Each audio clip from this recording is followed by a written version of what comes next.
दोस्तों, आज की कहानी है निस्वार्थ भाव से भक्ति करने वालों को ही भगवान की प्राप्ति होती है। एक ग्वाला प्रतिदिन जंगल में गायों को चराने जाता था। जंगल में एक संत का आश्रम था, जहां संत ध्यान, योग, तप और मंत्र का जाप किया करते थे। परंतु ग्वाले को यह समझ नहीं आता था कि संत यह सब रोज क्यों करते हैं। ग्वाला एक रोज यह सब समझने के लिए संत के आश्रम पहुंचा और संत से पूछा कि आप रोज यह सब क्यों करते हैं।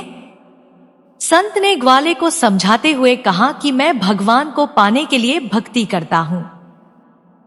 प्रतिदिन पूजा पाठ, तप, ध्यान और मंत्र जाप करने से भगवान के दर्शन हो सकते हैं।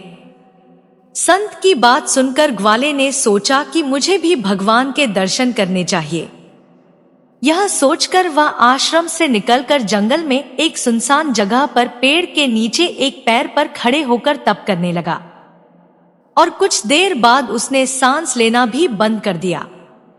ग्वाले ने सोचा कि जब तक भगवान के दर्शन नहीं होंगे मैं ऐसा ही करूंगा। छोटे से भक्त की इतनी कठिन तपस्या से भगवान बहुत जल्दी प्रसन्न हो गए। वे ग्वाले के सामने प्रकट हुए और बोले कि पुत्र, आंखें खोलो, मैं तुम्हारे सामने आ गया हूं। ग्वाले ने आंखें खोले बिना ही पूछा कि आप कौन हैं। भगवान बोले कि मैं वही ईश्वर हूं जिसके दर्शन के लिए तुम तप कर रहे हो।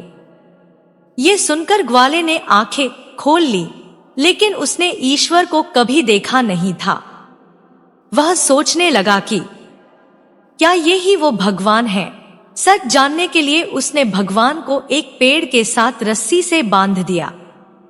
भगवान भी भक्त के हाथों बंध गए। ग्वाला तुरंत दौड़कर संत के आश्रम पहुंच गया और संत को पूरी बात बताई। संत बड़े हैरान थे। वह भी तुरंत ग्वाले के साथ उस जगह पहुंच गए।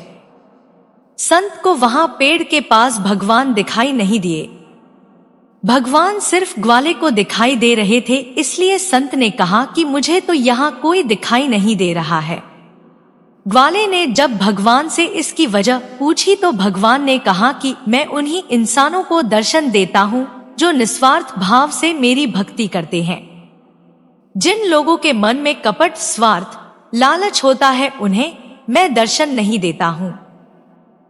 दोस्तों, इस कहानी से यह सीख मिलती है कि जो लोग भगवान की भक्ति स्वार्थ भाव से करते हैं उन पर भगवान की कृपा नहीं होती है, और जो व्यक्ति निस्वार्थ भाव से भगवान की भक्ति करते हैं भगवान उन्हें ही दर्शन देते हैं और कृपा करते हैं।